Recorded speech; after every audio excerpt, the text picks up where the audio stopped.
শেষে দীর্ঘ প্রতীক্ষার শেষ অর্থাৎ 21শে জুলাই 2025 শেষ 21শে জুলাই মল্লিকপুর পঞ্চায়েত যেখানে বারবার এখানে সমস্ত সৈনিকের উপস্থিত ছিলেন। দীর্ঘ পথসভা থেকে আরম্ভ করে এক একটা করে মানুষের পাশে এবং মমতা বন্দ্যোপাধ্যায় অভিষেক বন্দ্যোপাধ্যায় সমস্ত সৈনিকেরা এখানে উপস্থিত হয়েছেন এবং প্রতীক্ষিত শেষ মুহূর্ত শেষ লগ্ন আপনাদেরকে দেখাচ্ছি যখন ওনারা ফিরে এসেছেন। অর্থাৎ ধর্মতলা 2025-এর শেষ 21শে জুলাই যেখানে মাননীয় মুখ্যমন্ত্রী মমতা বন্দ্যোপাধ্যায় প্রতি বছর করেন সেভাবে এবছরেও কোনো খামতি রাখেননি। অর্থাৎ মল্লিকপুরের মানুষ এবং মমতা বন্দ্যোপাধ্যায় অভিষেক বন্দ্যোপাধ্যায় সমস্ত সৈনিকেরা সেখানে উপস্থিত ছিলেন। আমরা দেখাচ্ছি আরও লোক যারা এখনও ফিরছেন ধর্মতলা থেকে, এখনও পর্যন্ত মল্লিকপুরে ফিরছেন, যারা ফিরে এসেছেন তাদেরকে আমরা সরাসরি পেয়ে গেছিলাম। এবং সবথেকে বড় জিনিস অর্থাৎ মহিলা নেত্রী যিনি, তাকে আমরা পেয়ে গেছিলাম। আচ্ছা, আপনি কবে করলেন, গেছিলেন কবে ধর্মতলায়? গতকাল রাতেই গিয়েছিলাম। গতকাল রাত থেকে আপনি এই জাস্ট ফিরলেন এখন, আর আমাদের ভাগ্য যে আপনাকে পাওয়া গেছে। আচ্ছা, কেমন লাগলো মাননীয় মুখ্যমন্ত্রীর বক্তব্য শুনতে? শুনে তো খুব ভালো লাগলো, আমরা শুনে এইমাত্র ফিরলাম। কি বার্তা দিলেন? যদি ঝড় বৃষ্টি হতো তাহলে কি আপনারা যেতেন আগের দিন রাত্রিবেলা? হ্যাঁ, নিশ্চয়ই যেতাম, বন্যা হয়ে গেলেও আমরা যেতাম। কেন, কিসের জন্য আপনারা গেছিলেন আজকে? আমরা গিয়েছিলাম ওনার বার্তা শুনতে। আমাদের যিনি নেতৃত্ব দিয়ে নিয়ে গিয়েছিলেন আমাদের এখানকার পঞ্চায়েত সদস্য আয়ুব গাজী, ওনার নেতৃত্বে আমরা গিয়েছিলাম। উনি বলেছিলেন বলে আমরা গিয়েছিলাম। আয়ুব গাজী সব থেকে বড় ব্যাপার, মল্লিকপুর পঞ্চায়েতের যিনি সদস্য আয়ুব গাজী যেভাবে নেতৃত্ব দিয়েছেন, এক একটা পথসভা এক একটা করে। আচ্ছা, আগামী দিনেও কি যাবেন যেখানে মুখ্যমন্ত্রী মমতা বন্দ্যোপাধ্যায় আপনাদেরকে যখন ডাকবেন? নিশ্চয়ই যাব। তো আয়ুব গাজীকে কি বলবেন আপনি, যার উদ্যোগে আপনি গেছিলেন? অবশ্যই, উনি যখনই ডাকবেন, ঝড় হোক বৃষ্টি হোক যাই হয়ে যাক না কেন, আমরা প্রত্যেকেই যাব। আপনার নামটা কি? আমার নাম মানসী নস্কর।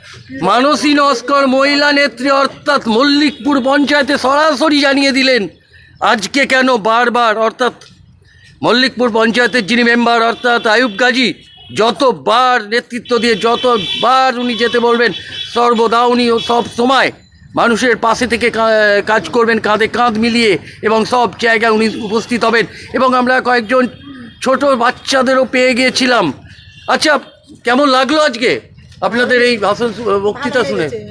মমতা ব্যানার্জির বক্তৃতা আমাদের কাছে খুবই ভালো লেগেছে। কবে গেছিলেন আপনি? আমরা কাল রাতে গেছিলাম। কাল রাতে? হ্যাঁ। এখন ফিরলেন? এখন ফিরেছি। আপনার নামটা কি? এখানে বয়স্ক থেকে বাচ্চা সবাইকেই আমরা দেখা পাচ্ছি। আপনিও গেছিলেন? হ্যাঁ, গেছিলাম। কেমন লাগলো? ভালো লাগলো। জনগণের কেমন ঢল দেখলেন ওখানে? খুবই দেখলাম, খুব জনগণ ভর্তি। আচ্ছা, আপনি দেখে এসে খুব ভালো লেগেছিলাম। দিদিকে দেখেছেন? হ্যাঁ। তুমি তো এত ছোট, তুমি গেছিলে? হ্যাঁ, গিয়েছিলাম। কেমন লাগলো? অনেক ভালো লেগেছে। তুমি গিয়েছিলাম। দেখতেই পাচ্ছেন মাননীয় মুখ্যমন্ত্রীর বক্তব্য শোনার জন্য খুদে খুদে বাচ্চারা পর্যন্ত সেখানে উপস্থিত হয়েছিলেন। কি বার্তা দেন 2026-এ কি বার্তা দেন? সেই জন্যে আয়ুব গাজীকেও আমরা পেয়ে গিয়েছিলাম কিন্তু তার আগে একবার নেত্রীর কাছে আমরা আরেকবার সরাসরি চলে যাব। আচ্ছা, বলুন কি বার্তা দিলেন মমতা বন্দ্যোপাধ্যায় 21শে জুলাই মঞ্চ থেকে? এটুকুই বার্তা শুনলাম যে 2026-এ বিরোধী পক্ষ আর থাকবে না। অর্থাৎ বিসর্জন দেবেন? অবশ্যই। আপনারা একমত দিদির সঙ্গে? একমত। এবারে আমরা পেয়ে গেছিলাম সরাসরি যিনি, যার নেতৃত্বে যার উদ্যোগে সমস্ত মল্লিকপুর পঞ্চায়েতের মেম্বার সমস্ত সৈনিকেরা যারা গেছিলেন, আয়ুব গাজীকে। দাদা, কেমন লাগলো? খুবই ভালো লাগলো। অন্য বছর যায় এই বছর খুবই ভালো লেগেছে। এত জনগণ এসছে, কোনো রাস্তাতে মানে লোক চলাই যাচ্ছে না। যেভাবে এত লোক মল্লিকপুর থেকে গেছিল, কি বলবেন তাদেরকে? সারা পশ্চিমবঙ্গে গিয়েছিল, আমাদের মল্লিকপুর তো বহুত গিয়েছে, সারা পশ্চিমবঙ্গের মানুষ এমনভাবে গিয়েছে রাস্তায়, মানে এত টল বেড়েছে এরকম, মানে 26-এ মানে এরকম লোক গিয়েছে মানে কল্পনা করা যায় না। কি বললেন আপনার অভিষেক বন্দ্যোপাধ্যায় এবং মমতা বন্দ্যোপাধ্যায় মঞ্চ থেকে বললো যে 2026-এ যে আমরা ভোট করবো পাখির চোখের মতো, বিরোধী দল সাদা করে দেবো, কোনো মানে দলই থাকবে না আর বিজেপি। শুনতেই পেলেন মেম্বার অর্থাৎ আয়ুব গাজী সরাসরি জানিয়ে দিলেন যে 2026 বিরোধীদের একদম বিসর্জন দিয়ে দেবেন বঙ্গোপসাগরের জলে। সমস্ত বাংলার হৃদয় মমতা অভিষেকের একনিষ্ঠ সৈনিকেরা যেভাবে আপ্লুত হয়ে আজকে মাননীয় মুখ্যমন্ত্রী মমতা বন্দ্যোপাধ্যায়ের কথা শুনলেন তা অনবদ্য।